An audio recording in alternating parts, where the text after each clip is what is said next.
Today, we are bringing all of the MMA news straight to you. Hello, everybody, and welcome back to another video. If you are new here, my name is Kyle. I am your guy with too many YouTube channels, and welcome back to everything that you missed in MMA this week. Guys, this is a series on the channel that we have out every single Friday, and I go through all of the news, everything important that happened, everything that you might have missed, fighters you don't care about fighting. We touch on all of it in this video, and timestamps are there if you would like to skip to any particular part. Thank you so much for being here, guys. Let's get into the first topic. A little bit of a slow week for today. Starting off with the first topic, and everybody has been talking about this all week, so I won't spend a lot of time on it. It is Sean Strickland versus Israel Adesanya 2. The rematch is happening. Dana White said that he likes the idea of it, and he's been bouncing around a little bit, but ultimately he did say this makes most sense, and obviously the UFC would want to have Israel Adesanya rematching and winning Sean Strickland and beating him for the title. So that's happening. Look forward to that. I don't know when it's going to happen. I don't know how much time Israel Adesanya would have to take off. I could imagine, like, they could have it at the end of the year, like the December pay-per-view or something like that. I don't know.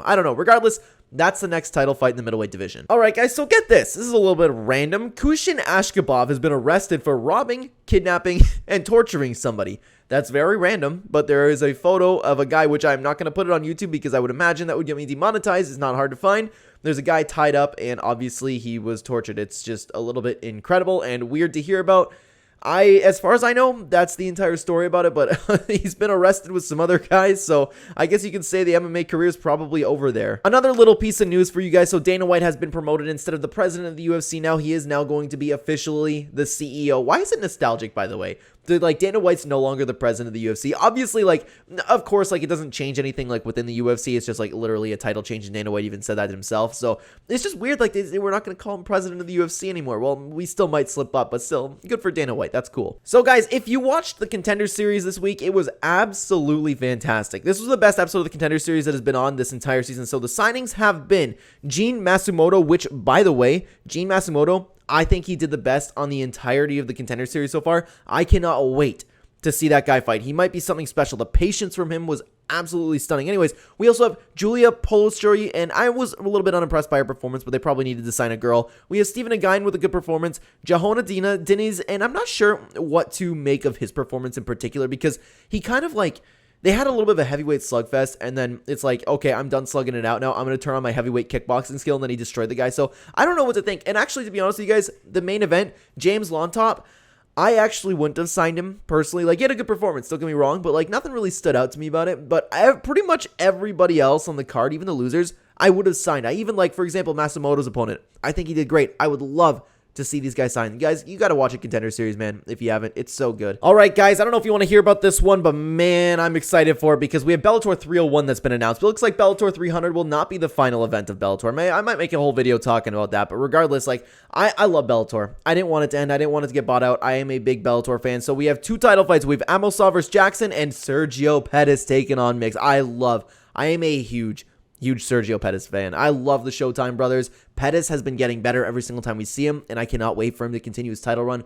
Amazing. I cannot wait for that card. I can't wait for Bellator 300, man. All right, guys, before I get you out of here, here are all the fight announcements that have been announced this week, and there hasn't been a lot of fight announcements, to be honest with you, but they are good fight announcements. We have Karolina Kowalkiewicz versus Diana Belbita on October 7th. A lot of people are really, really high on Diana Belbita right now. They're calling her, like, actually, to be honest with you, I don't know if you've seen it around, but people are calling her actually, like, the best-looking woman in the UFC, so there's been a lot of talk around Diana Belbita, but she does have some serious skill sets, to be honest with you. So it's like a little bit of a high-profile fight in the women's division. And obviously, Karolina has been looking good as of recent, and it's always nice to see her fight. Very good fighter. Then we have an absolute banger, and Alex Morono versus Joaquin Buckley. Also on October 7th. I love this fight. I'm a big fan of Alex Morono. I like Joaquin Buckley too, but man, I really, really, really like Alex Morono.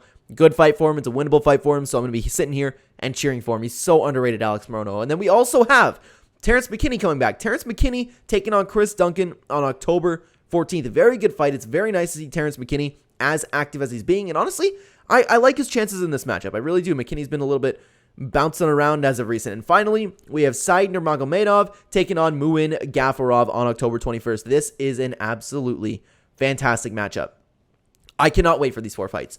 All four of these fights are incredible. October is going to be a fantastic month for UFC, man. I am so excited. Well, it's not just UFC. We got one championship. We got Bellator. This is going to be a fantastic MMA month in general. Alright guys, before we end the video today, these are the fights that I will be watching this weekend. I highly suggest you watch them too, because honestly, there's a lot going on in the MMA world with like little organizations, but I am a big LFA fan. LFA 167 is tonight. I can't wait for it. I'm going to go to my dad's. We're going to watch it. We always watch LFA. It's a fantastic, underrated organization. And finally on Saturday, of course, we have No Shit UFC, Grasso versus Shevchenko 2. The card is stacked for a fight night. I am very excited for both of these cards. It's a great weekend to be an MMA fan, so check out both of those cards. And with that being said, guys, that is all the MMA news I have for you this week. Thank you so much for watching. If you are new here, we have this video out every single Friday, so subscribe to be stayed up to date on UFC things, MMA things, all MMA news related. Come to the channel every Friday. We have lots of UFC and MMA content coming at you. But again, thank you very much for watching. Everybody on the screen right now, you'll have 2 videos from the Clenbat channel if you'd like to continue watching the channel from where you are right now.